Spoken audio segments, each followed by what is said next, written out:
Hello and welcome to this week's edition of the Squawka Talker podcast. And despite the breaking news in the last 24 hours that Unai Emery is not a fan of winter on Tyneside, here at the Talker, we are ready to jump headfirst into what is next at St James's Park. In case you've been living under a rock for the last few weeks, let me fill you in.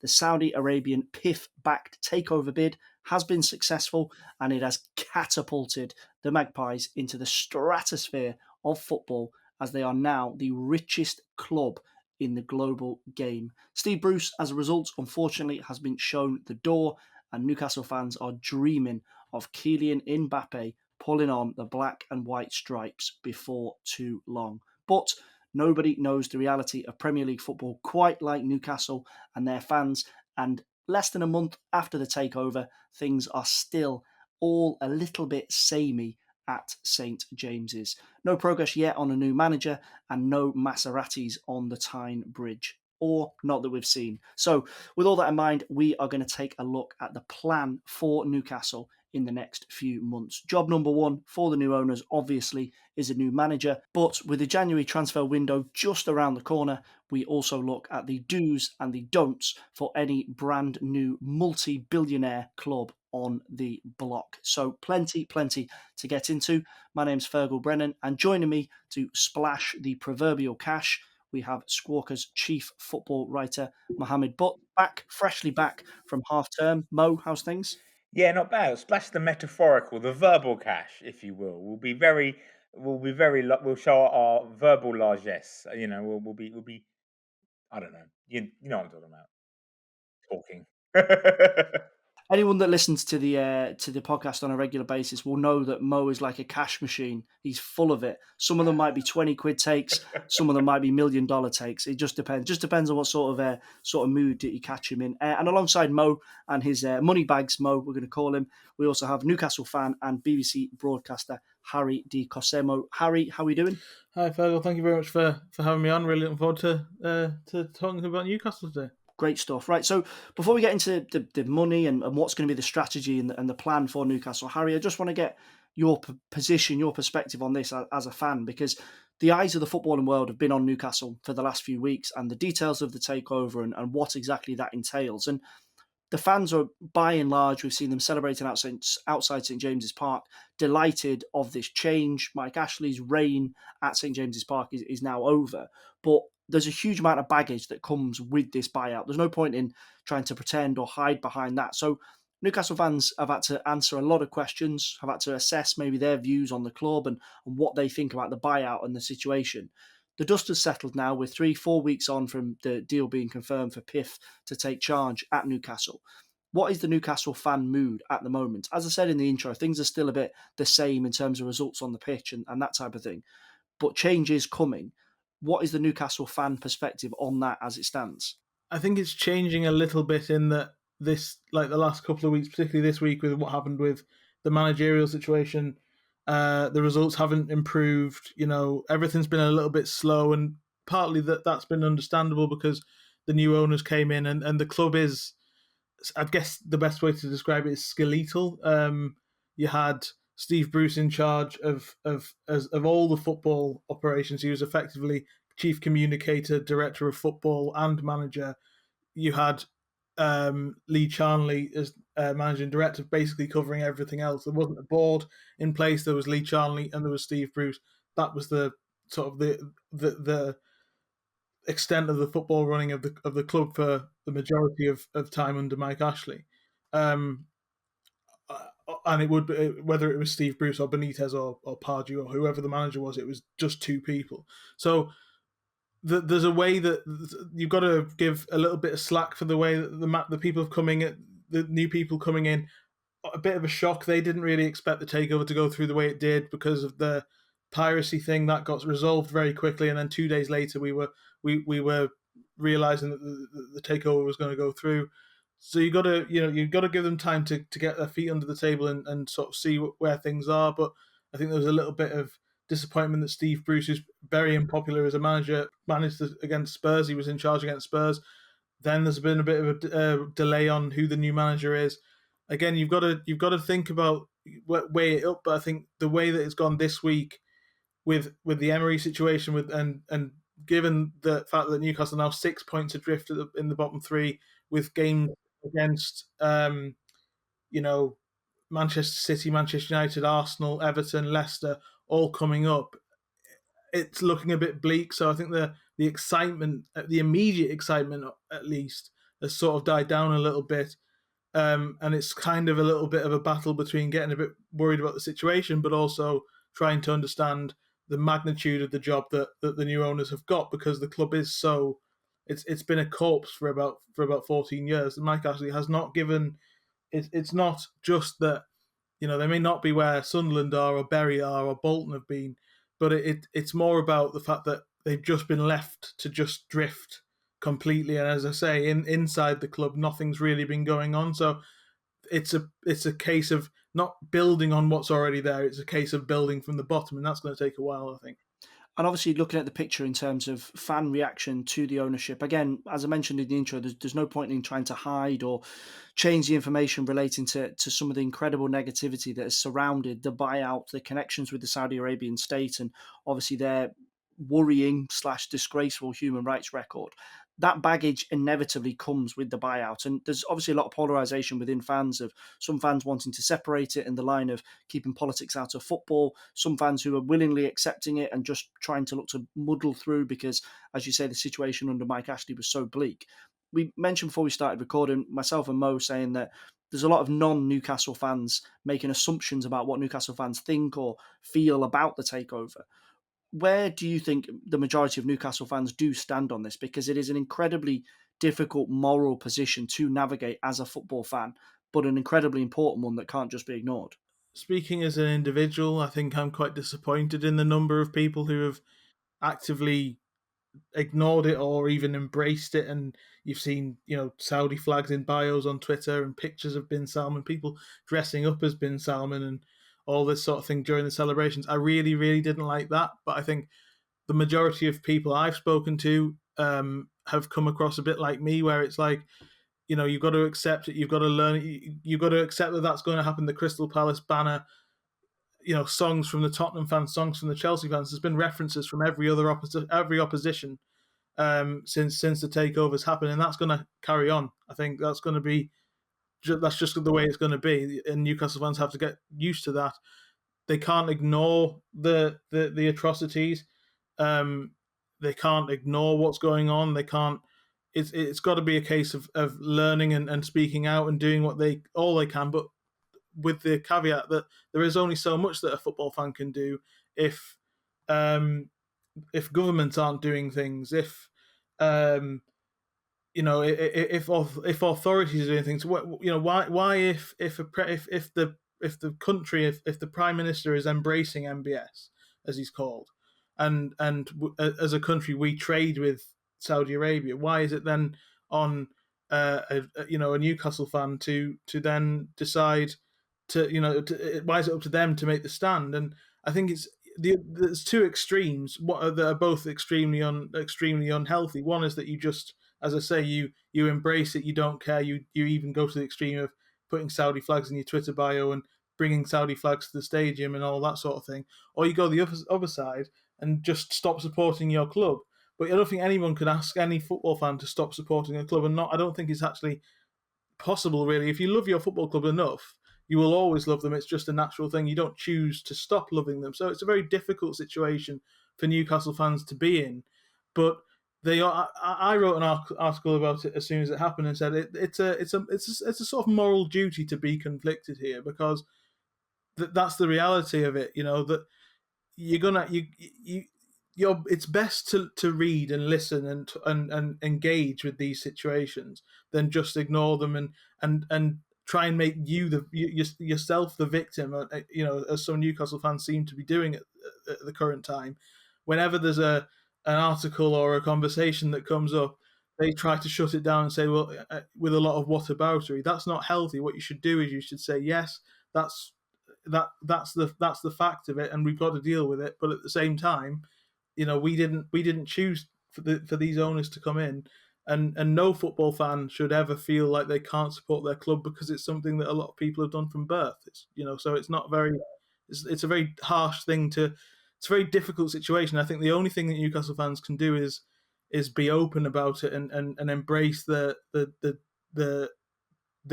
responsibility in this, and that's just to be conflicted. Yeah, I mean that's the thing, isn't it? Right? Because it's like with it's easy to say to Newcastle fans, how can you be happy? Like I understood the relief they must have felt because, like you said, under Ashley, that was no way to run a football club. That's not even like an old school way to run a football club. That was just complete disinterest and dispassion, and he didn't care about the club at all, and like not even enough to just invest in it properly. Like you said, two people running it. That's shocking. So you can't. It's like it's really. It doesn't seem fair to be to Newcastle fans. Don't be happy about new owners. Walk around being sad with your heads lowered and depressed because you've got new owners and they're horrible. That's a bit too extreme. I understand why they must have felt enormous relief. Oh my god, he's finally gone. We've finally got rid of Ashley. But I think where the line comes is, like you said, you want a sense of conflict, a sense of like, well, we don't like these new people, but we're not going to stop supporting our club, sort of thing. But you saw so much glee and revelry in the fact that, oh, we're going to be one of the rich guys now, and it's just like, look, you are well done, okay, fair enough, but at the same time, have a bit of have a sense of decorum because PIF is run by the Saudi government, and the Saudi government has done some very bad things. It's a very tricky situation, and you can't. I agree with Harry. You can't like expect Newcastle fans to walk around all solemn and depressed. Ashley's gone. That's amazing. That's wonderful. But at the same time, you shouldn't. It feels in very bad taste to be reveling in the fact that the Saudi government or PIF now owns Newcastle and now will spend loads of money. Yeah, you will spend loads of money. We're going to talk about that later in this very pod. But there needs to be a sort of acknowledgement and understanding that, look, it comes at a cost. Everything comes at a cost, right? So your happiness now is going to come at a cost. The fact that you are essentially acting as a bit of sports washing for the Saudi government, the same way that Man City fans were for Abu Dhabi, the same way PSG are for Qatar. Football forces you to compromise with your morality every day, right?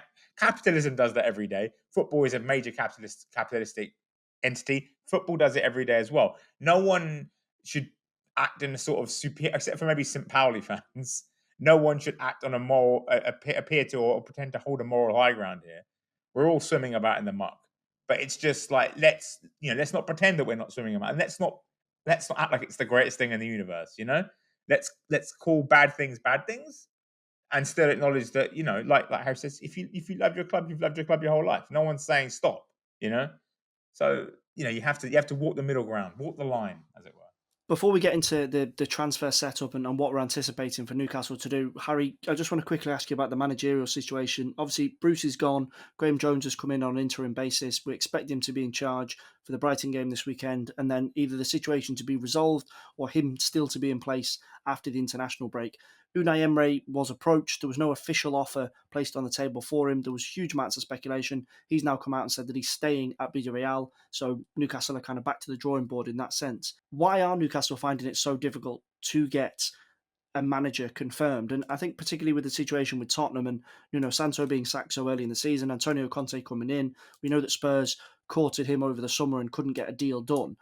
Is there a lesson to be learnt there from Newcastle in that if you appoint your fourth, fifth choice, it could eventually come back to bite you? There's a slight difference in that I think Spurs were approaching and getting shot down by a lot more people than Newcastle have so far. Newcastle have been shot down by Emery, but they've just taken their time. So there is a little bit of a warning there, as you say, but I think really it's not quite the same thing in that Newcastle have spoken to a few people, taken their time, and only gone for one and then been rejected. My worry is that they've spoken to people a lot of them have got similar philosophies. You've got Roberto Martinez, Eddie Howe, Paulo Fonseca, who all play this sort of possession-based, creative football, not as defensively solid as Newcastle perhaps need to be. There's one thing as well, but mainly they've interviewed a lot of those coaches, then interviewed Emery and gone for Emery. And there's a difference.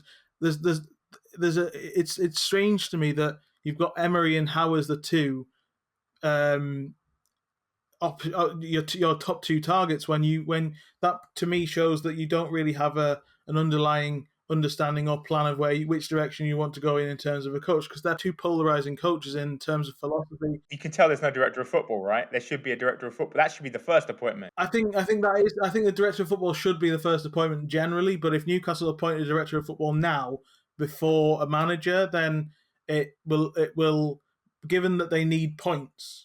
If we have a director of football in place by Saturday, it's not going to give Newcastle a chance of winning on the pitch any more than. Whereas if you have a manager in by Saturday, you've got a chance because there would be more, there would be some work going in on the training ground, and that's the key difference, I think.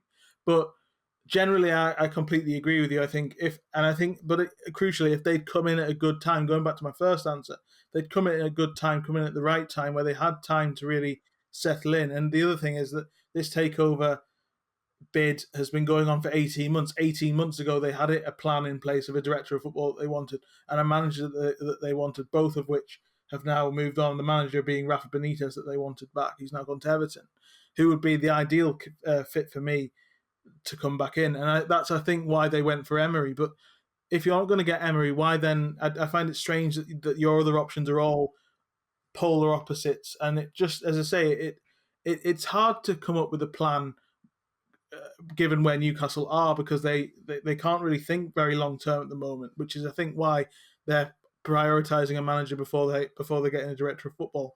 But I find it strange that they've got Howe and Emery for those different reasons. But I think there is a warning from Spurs. But I think from what I've heard and from I've spoken to a couple of people, there is more. A couple of the targets that Newcastle want now. It should be a case of picking one, and then they'll say yes. Fonseca is keen, Martinez is keen, and Howe's keen. So it's whoever they choose from now they should get, theoretically. The Emery situation was a little bit further. Was not as far on. Sorry, as it was made to sound in the English press. I think that annoyed him. But also, I think going back to what I said about the Howe and Emery thing, I think he was kind of taken aback by the idea that the other option was somebody who was completely different to him. So is there a plan? Is there a real approach that's been well thought out here?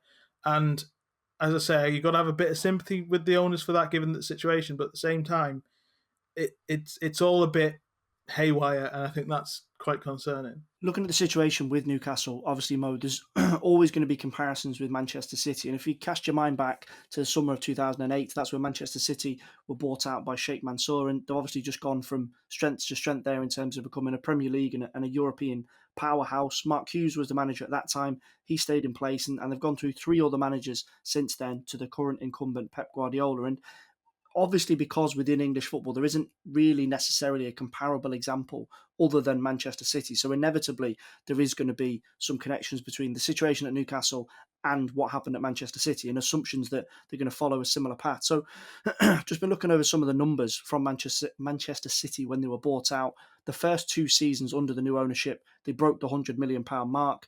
Then there was a bit of a drop-off. And it wasn't until the last season of Manuel Pellegrini did they come back above £100 million per season. And then in three of Pep Guardiola's seasons, they've broken the £100 million mark. Obviously, this summer, that was just spent on one player in bringing Jack Grealish into the club. So given the fact that Manchester City is a relatively comparable example, they are going to be thrown in that same box. But 13 years is a long time in football, and the dynamics of the football financial structure do change.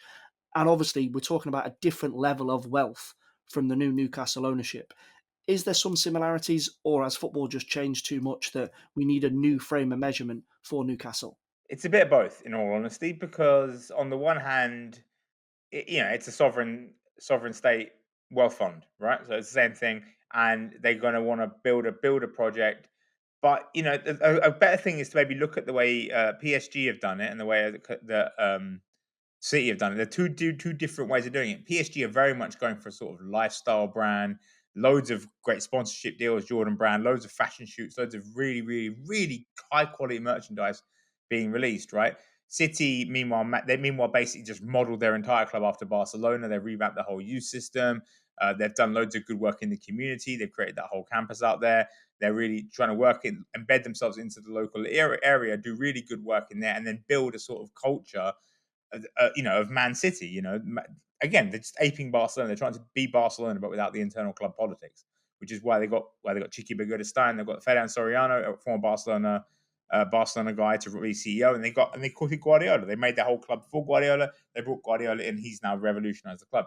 So I don't think necessarily they can copy those things, but also, those are the two ways to go. Do you want to be a lifestyle brand? Do you want to be a whole football club? I would imagine, given the way that Newcastle fans already view themselves, they'll go the City route, because Newcastle have the whole city to themselves.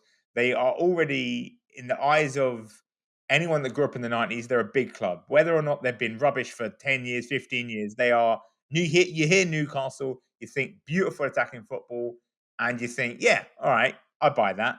And so I think if City's owners are wise, if Newcastle owners are wise, they will do that. They will embrace that route of the club, the romanticism of it, and try and build a style of football, swashbuckling style of football, recall that era, as it were. But in terms of spending money, the game has changed, my friend. Because I'll tell you what, when City spent 100 million in 2008, whatever it was, everyone was like, "Whoa, holy smokes!" Because back then, the only other club doing that was Real Madrid, and they did that in summer 2009. They bought Benzema, Kaká, Ronaldo, Xabi Alonso, Raul Albiol, one summer. It's 200 million or so. Last summer 2021, Arsenal spent 100 million, over 100 million on who? A bunch of Europa League guys. Now they're Arsenal playing well because Mikel Arteta has every midweek to just do nothing but coach the club, which is why they're turning things around. They're playing well. But my point is, Arsenal didn't buy a single player that you would say is holy smoke, goddamn amazing, or even has a reputation above yeah, he's pretty good. And yet they spent over 100 million, because that's the market these days. Man City spent 100 million on one player, So the market has changed. I think if you're looking at a comparable sort of level of spending, Newcastle have to spend near to 200 million to sort of match the 100 million that City spent 13 years ago, if you see what I'm saying. So I don't necessarily think that the money is the guideline. What is the guideline is the way the money was spent, and not just on football, but outside of football. Again, are they going to become trying to embrace the city and embrace the culture, or are they going to become a lifestyle brand? Because you can see by the City's attempts to be a lifestyle brand basically aren't really working. They're a bit cringy. They reference the hacienda on their kits. It's like, that's not very good. Whereas PSG's stuff, whether you like PSG or don't like PSG, the quality of merchandise and kits and apparel they're producing is just exceptional. It's phenomenal stuff, right? So, do you want to be a football club, embrace the culture, or do you want to be a big lifestyle brand with the name heard around the world, just a team full of superstar players? I don't know. I think Newcastle should embrace the City way, just because of where they are in the world. I think it would fit them perfectly. But money-wise, yeah, it's going to be completely different. Before we move on to some of the transfer setups, just going to break it up. Quick bit of trivia that I've just sniffed out. Mo, going to go to you first on this. Based on where you guessed that City were taken over, the takeover started at the beginning of August. So technically, from when they started negotiations, the first Manchester City purchase under Sheikh Mansour was actually Vincent Kompany, but they weren't lock, stock and barrel taken over by Sheikh Mansour until the 2nd of September. So with that in mind, I'm going to go to you first, then I'm going to get Harry to give his guess. Who was the first player bought by Manchester City under full ownership of Sheikh Mansour? Was it Joe? No, he was bought in the same week. He was bought in the same week as Kompany, so he was a bit of a. Go on, give us another guess. Zabaleta. Harry, give us your guess. Craig Bellamy. If it's the 2nd of September, because I'm sure Robinho joined on the 31st, and that'll make January the first time it'll be Craig Bellamy. You're both wrong, but Harry wins by a points decision because he's actually closer. So yes, the takeover was confirmed on September the 2nd. So Robinho was done. Zabaleta was done on August 31st. He was signed 12 hours before Robinho, so not a lock, stock and barrel takeover. But Craig Bellamy was signed on January the 19th, so technically he was the second signing of the Sheikh Mansour ownership. The first signing on January the 3rd was... Nigel de Jong? Nope. Last guess, Mo? Mate, I don't know. Just tell me. Wayne Bridge. Oh my goodness. Wayne Bridge. Destroyer of the Invincibles in the Champions League. Anyway. Yeah, indeed. So you can keep that one. You can keep that one in your trivia pocket. Right, we're going to move on to transfer strategies. Harry, I'm going to go to you first on this. we've looked into some of the plans and some of the potential structures that Newcastle are going to put in place in terms of their spending. We do expect them to be busy in January. Obviously, so much of this is still dependent on the manager's situation. Moving ahead into the summer, we expect them to go all out to bring in a whole clutch of new faces into the club, assuming they are still in the Premier League. So we've broken up some of the systems that they might look to go through. So we've got 4 key strategies that we've looked at. Mid-table Premier League teams that they'll look to raid to bring in. So a couple of suggested names from there would be James Tarkowski, James Ward-Prowse, James Maddison, Alexandre Lacazette. We've also looked at signing up some European mercenaries. Philippe Coutinho is the big name jumping out of that because we all know that he wants out of Barcelona. Bringing the Brits home back from European football, Tammy Abraham, Fikayo Tomori, Jude Bellingham, all doing brilliantly on the continent. And then the 4th category, a little bit ambitious, but looking to sign some of the most exciting young players in European football at the moment. So we're going to go with number 1 to start with, which is this idea of mid-range teams that are probably in and around Newcastle in the table, the likes of Tarkowski, Ward-Prowse, that based on A, wages that Newcastle will offer, and B, the expected and anticipated plan that Newcastle are going to power up the table and look to challenge for Europa League, Champions League, and longer term, maybe even the Premier League.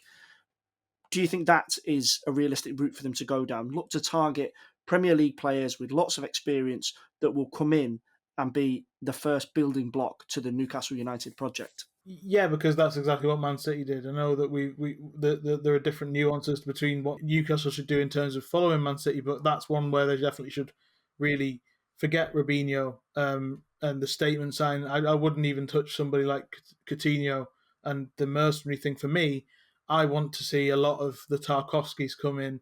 My ideal signing, someone I really want to see sign for Newcastle, re-sign for Newcastle, is Ivan Toney, because he was a youth player at Newcastle who was sold as part of this crazy £3 million. Newcastle sold Adam Armstrong, Kevin Mbabu, and Ivan Toney for a combination of £3 million. You'd probably spend 50 or 60 to get them all 3 back now. In reality, I'd want somebody like him to come back, but I think that ideally, that's the route that Newcastle need to go down. What's interesting is that I've become fairly close to the former scout at Newcastle, Graham Carr, who was in charge when Newcastle were buying up all the French players, and he was telling me how his system worked was that he had a lot of he had a sort of system of A, B, C, D players, and mostly could never touch his A players.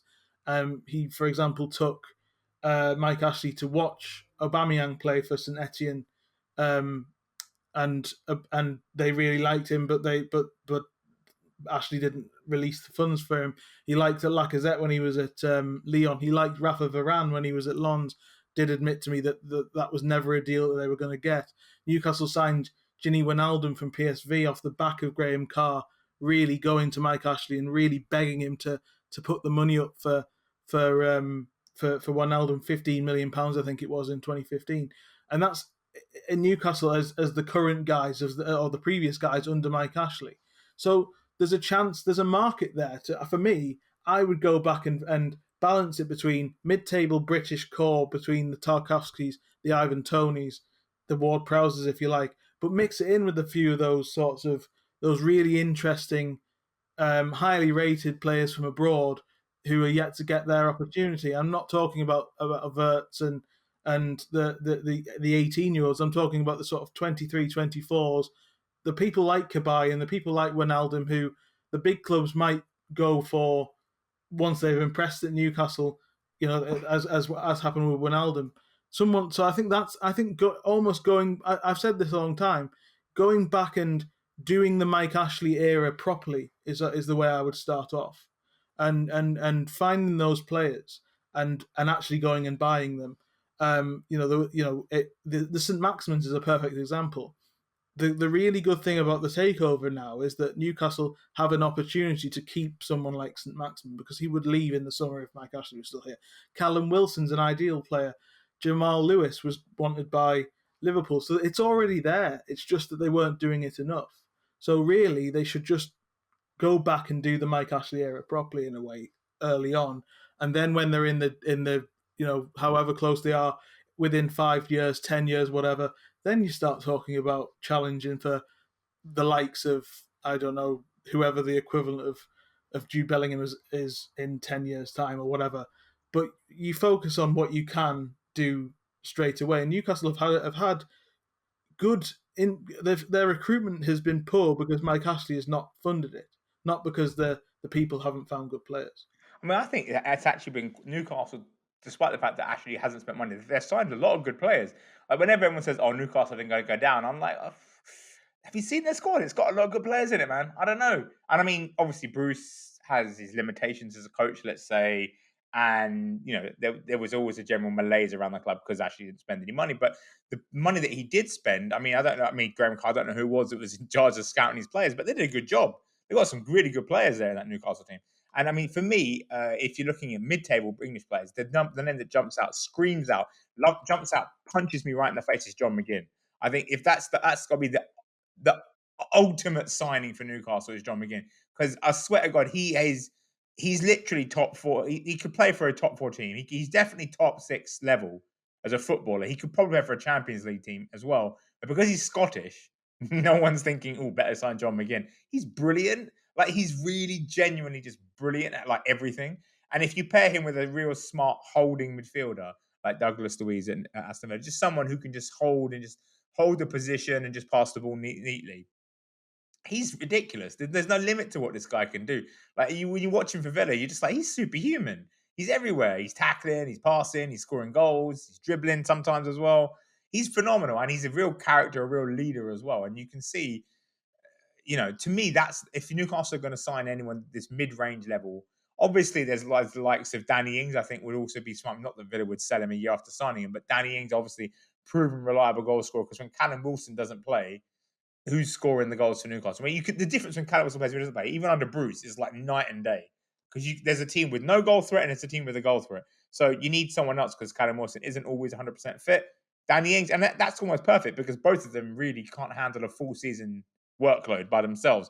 But you rotate them, Danny Ings and Callum Wilson, you're in business, right? You're talking that can work. And then John McGinn though, for me, I know it sounds like you're saying raid Aston Villa, but kind of raid Aston Villa. Like if you can do it, John McGinn to me is the ultimate signing for Newcastle. I think has to be, even no matter what. Actually, you know what? No matter what their transfer strategy is, they should just sign that guy, regardless of what it is. Sign him, put him in the middle in the midfield.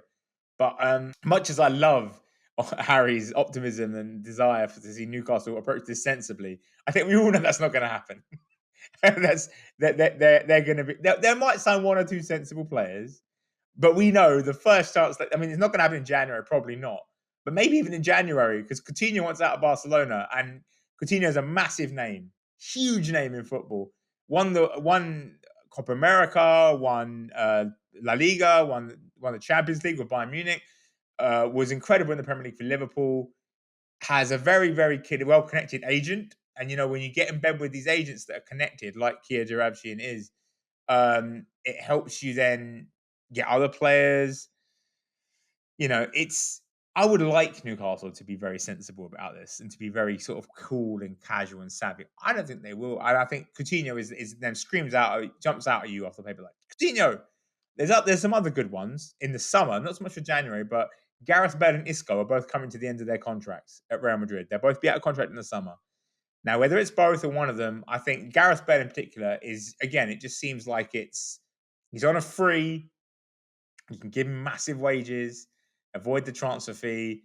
He's Gareth freaking Bale, man. He's a big deal. He's a Champions League winner and scored Champions League 3 goals in Champions League finals. He's won 2 Champions League finals for Real Madrid, powered them to another one in 2016. Of Real Madrid's famous quartet of Champions League wins, 3 of them have his fingerprints all over them. Ironically, of course, the best one, 2017, doesn't have him at all in it because he was on the bench. But the 3 other ones, all his fingerprints are all over them. He's a serial winner. He's a legend. So Gareth Bale, Coutinho, Isco. I think you're looking at the Mercenaries. I think that's the most likely route for Newcastle, just because when you get loads of money suddenly, you've not been able to spend any money, right, for years or barely any money under Ashley. You get loads of money. What are you going to do? The first thing you're going to do is what every club does is you go for the big, rich, the sparkly names. Like the only reason Chelsea didn't do that. Well, Chelsea did that. Remember, under Roman Abramovich. That's the thing. Everyone thinks about Chelsea spending money, and they think about, Damien Duff did it, Drogba. Ricardo Carvalho, that summer, the Jose Mourinho summer.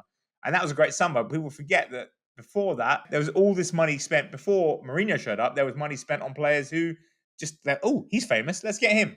And it's just, and then obviously City did the Robinho, Joe, another great example. Joe was actually pretty good, but Robinho is a great example, right? He didn't even want to be at Man City. He wanted to go to Man United, thought he was going to Man United, and basically, spent his whole time at Man City thinking, oh, God, what is this? That's the kind of player they're going to go after. Guaranteed. Coutinho, I'm honest to God, if it doesn't happen, it's only going to be because he gets injured again.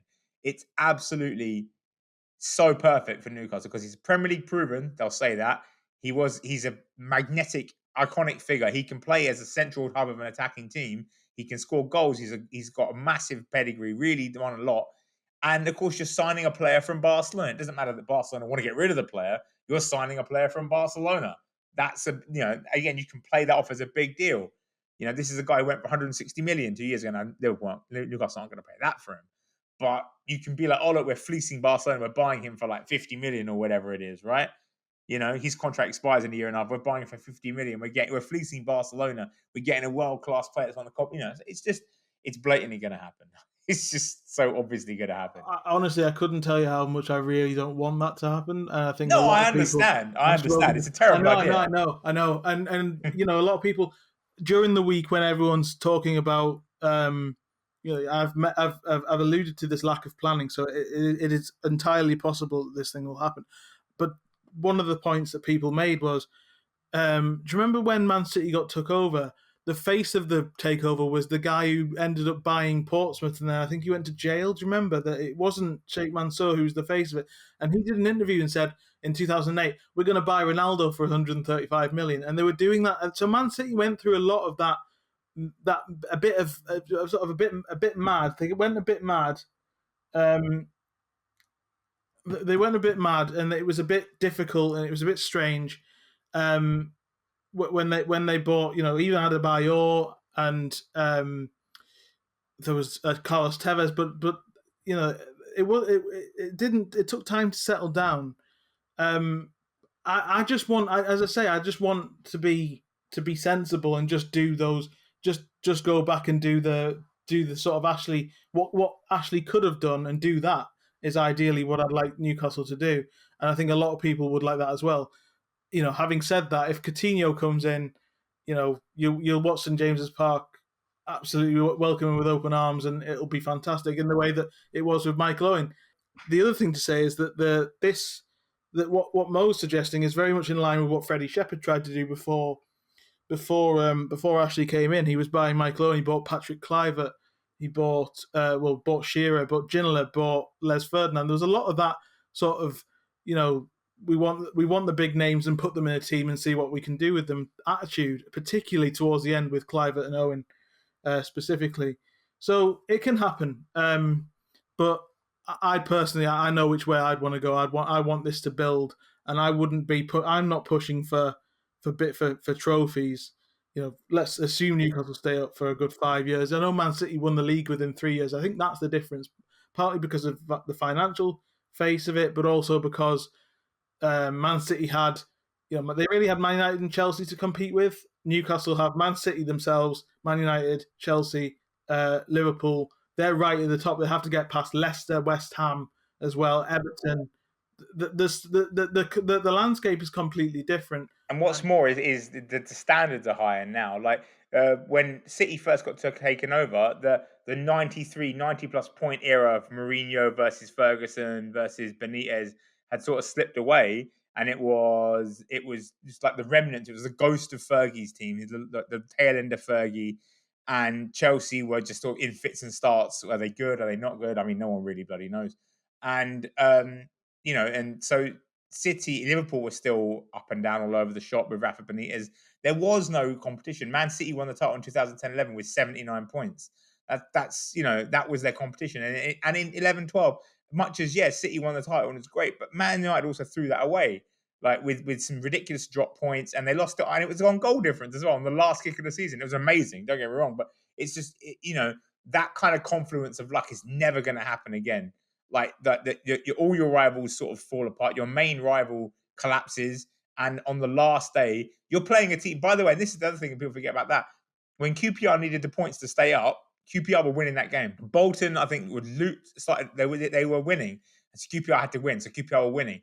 And then I think Bolton. John Walters equalised for Stoke, I remember, and then QPR stopped playing. Yeah. And then QPR were like, oh, we're up. Oh, we're okay then. And then the last minute of that game is crazy to watch on TV because there's literally Joe Hart's just stood in the corner with the ball. Nobody's going anywhere near him. So there is that.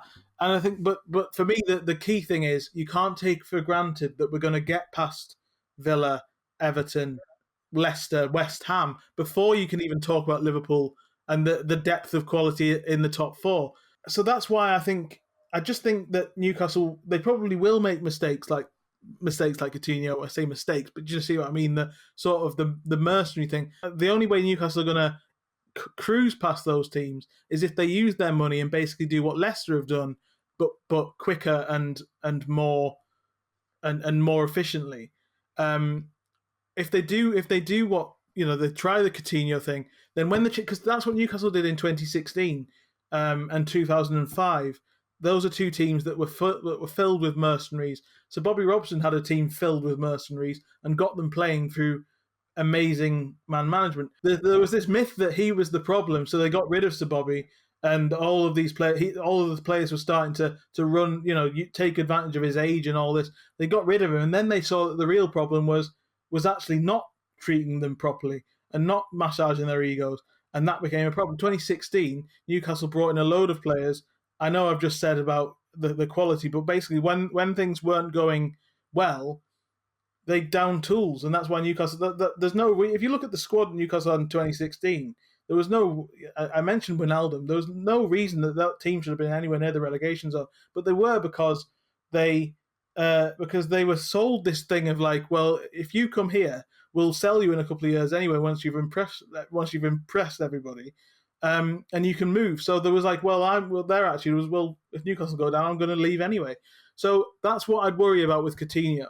And I think that I'd like somebody like Tarkowski or Ward-Prowse, though these are just not specific these players, but that sort of ilk of player to build a foundation that wouldn't allow that sort of that culture that wouldn't allow the likes of Coutinho or whoever it is to take advantage of that. Mo, when you look at some of the names that we mentioned in the earlier categories, these kind of slightly more progressive options, Bellingham, Tomori, Abraham, particularly in the examples of Tomori and Abraham, some of the major reasons that they left English football were they weren't getting a regular game, they were good enough to play in the Champions League and they wanted to, and Roma and AC Milan have offered them the opportunity to do that. Obviously, Bellingham's development with Dortmund has been incredible, the player that he's developing into.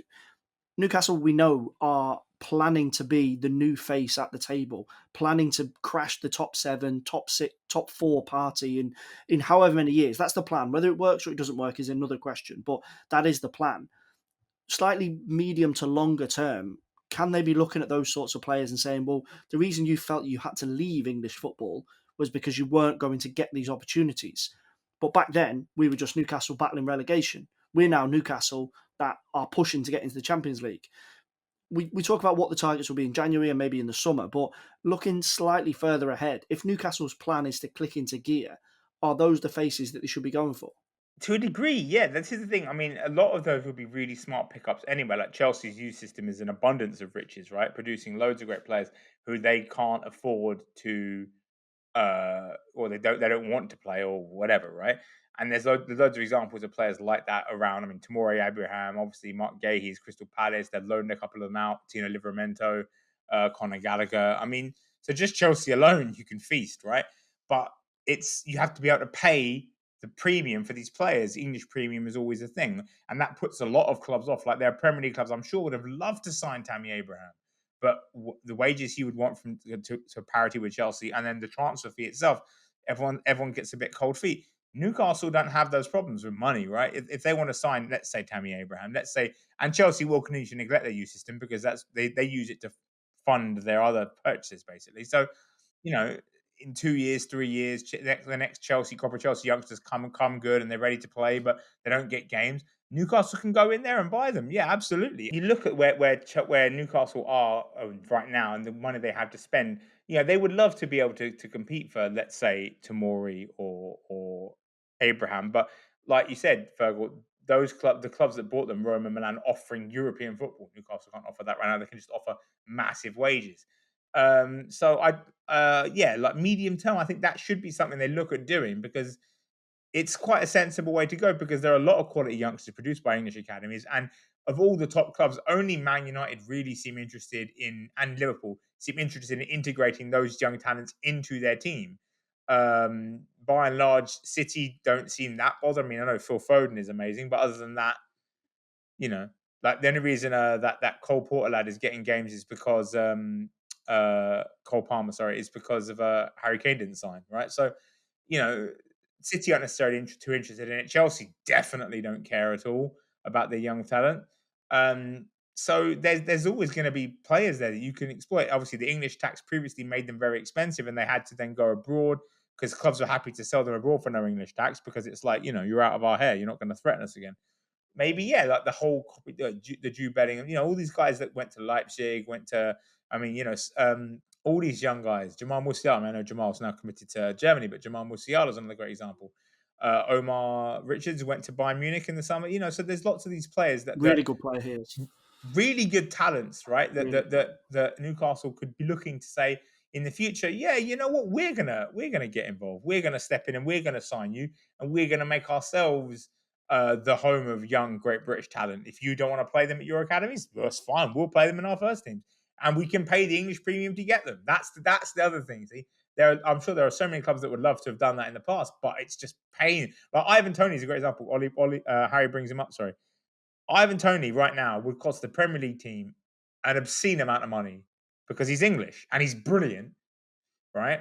So I'm sure in the summer someone would have loved to have signed Ivan Toney off Brentford before he got to the Premier League, but it was like, you know, the money. I'm sure the money they were asking was quite a lot, right? Now Newcastle could come in, and I mean, if they want to, I don't think they will, but if they want to sign Ivan Toney, and let's say Brentford said we want 70 million for Ivan Toney, right? They could be like, yeah, all right, cool. There you go, have it. And then they got their, because, you know, when money doesn't matter as an object, then you transfer negotiations become completely different.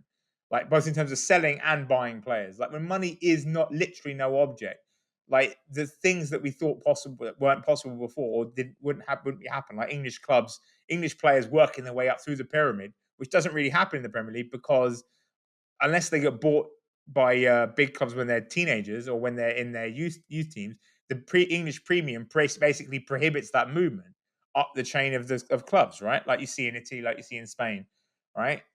So if Newcastle can basically bypass that with their money, you know, it's possible, and that could be a really, really, really smart way of building a very talented team for Newcastle.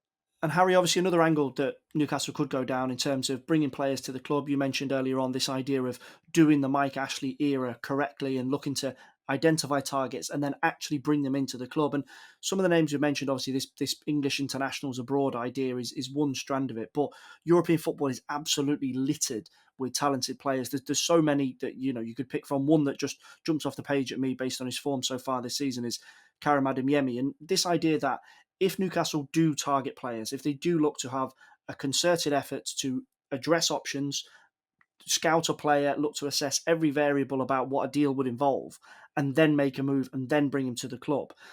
With all due respect, that doesn't sound very Newcastle, both under Mike Ashley or even in what's anticipated to be the early days of the new regime. That is a sensible way of doing things. And these talented players, if it is packaged right, will be attracted by Newcastle.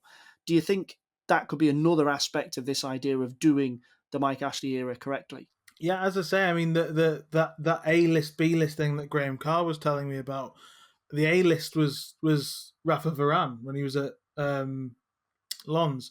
Now, obviously, Real Madrid will pump anybody in the transfer market. I've thought this for a long time about Real Madrid. I think they've proven it with Camavinga. They've sort of marketed themselves, even in this era of super clubs, as still the team to beat, because they're in a position where they're likely to get Mbappe for free. They've got Camavinga, and they could even afford to buy Haaland when his release clause kicks in. So Real Madrid will always be a problem, as they turned up for Varane and that went that way. So I think if any of these super talented 18, 19, 20-year-olds on the continent go, like happened with Varane 10 years ago, they'll go to Real Madrid, and that's fine. But there's going to be that, even if you hit the B list, and that's what I mean about, those players that are 18, 19, that rather than the 24, 25s, like Wijnaldum. If you can look a little bit further afield, then it's got to be a different. It's got to be a spectrum thing, and because Newcastle have more money and therefore more ambition, they can ramp that up a bit. And I think that's absolutely fair. That's what I mean about sort of that. It's just about that balance. And if they're going to sign a supremely talented player from the continent, I'd rather they were a 19-year-old, somebody like a Diemi or whatever, rather than a Coutinho who's sort of only looking for a payday. But I absolutely agree. Yeah. I mean, yeah, you look at there's so much talent out there. People being linked with all various clubs. Adeyemi is a great example. Really quick, young striker, really good goal scorer. He's got 14 goals in 18 games so far this season. He's looking good, looking sharp. Although he had a big miss in the Champions League recently. Another great example, Florian Wirtz, 6 goals in 12 games for Leverkusen. Really, really impressive attacking midfielder. I mean, again, if you're going to sign an attacking midfielder, maybe you get Wirtz and not Coutinho. Maybe that's a decision you want to make. Look at Ajax. I mean, raiding Ajax is a time-tested, a method of success for all clubs. So you look at Ajax and you got the likes of Gravenberch, you got Anthony. Ryan Gravenberch is really good. Anthony looks amazing. Looks really, really sharp. You could be really funny and bring Seb Haller back to the Premier League and give him an actual shot. Although I don't think they'll do that. But the likes of Anthony, the likes of David Neres, Ryan Gravenberch. They've got some really good players there. Jaron Timber, Mazraoui. They've got some great talent at Ajax, man. Ajax is just the greatest place in the world if you want to watch young talent develop, even better than Barcelona and Chelsea. And and then of course the big one. I mean, Jeremy Pino at Villarreal. Unai Emery turned you down. Doesn't mean Jeremy Pino. Well, he's phenomenal. If you watch him play, sensational young winger, really, really special. I would have said Brian Hill, and actually, you know what? I'll still say Brian Hill because he ain't playing under Conte. So Brian Hill, try and learn him from Spurs. He's really, really good. But the big one for me is Dusan Vlahovic at Fiorentina. Big Serbian striker, 10 goals in 12 games this season. If you watch him play and you don't immediately... He has what I call 90s Serie A striker energy. Now, the same way that... And obviously the biggest example of that is Edison Cavani. Has exceedingly 90s Serie A striker energy. Luis Suarez is another one. Now, it's not something you can necessarily describe in words, but you know it when you see it. The Hernan Crespo days. Yeah, like they're big and they're strong, but they're quick and they've got a bit of skill about them, and they know how to shoot, and they shoot with power. And yeah, Vlahovic, you could look at Vlahovic and think, yeah, he could play in the 90s. Look again, Suarez and Cavani are the ultimate examples for me. Lewandowski as well, to a degree, but not quite. He's a bit more of like a modern striker. But the way that Suarez and Cavani and Vlahovic play, you look at them and you think, and Falcao when he was in his prime, Falcao's another one, massive 90 Serie A striker energy. You look at these guys, you're thinking, yeah, there's something about them. And to me, Vlahovic is primed to absolutely explode. Now, again, I know Callum Wilson's already at the club, so I wouldn't say necessarily Newcastle necessarily be looking for a striker, but the top clubs don't appear to have realised how good Vlahovic is yet. And as Liverpool showed when they bought Mohamed Salah from Fiorentina, you can get a player from Fiorentina, very, very good, world-class talent from Fiorentina, uncontested, because no one really looks at Fiorentina and goes, yeah, he's a hotbed of talent, So before they realise how good this guy is, I mean, he's got 10 and 12 now. Before he gets like 30 plus goals, it breaks Tucatoni's record.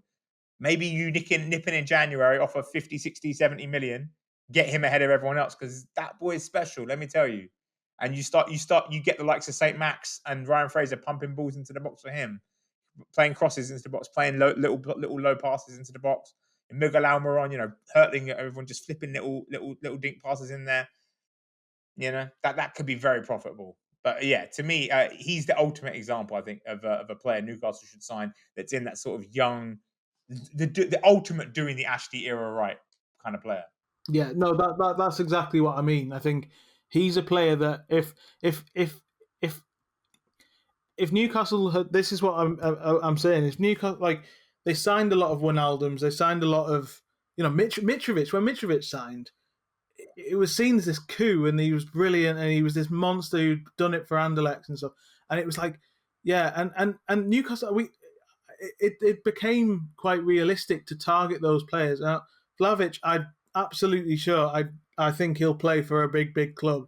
But if you're going to make a statement signing, go and make a statement signing with a 21, 22-year-old who's also ready to explode himself, so he can, so that they can work together, rather than going the other way with Coutinho and hoping that he does a bit of magic. I just think that there's got to be more planning in that, and that falls more into my thing than signing my idea than signing someone like Coutinho or even, I mean, Jesse Lingard's a slightly different option. I think Lingard is somebody who would probably fit in a bit more, but the sort of Barcelona cast-offs idea. If I was going to sign a Barcelona cast-off, I'd probably sign Samuel Umtiti, just because Newcastle need a centre half. But rather than Coutinho, as long as you can sign some robot knees for him, he'll be fine. He'll be just fine. Yeah, exactly.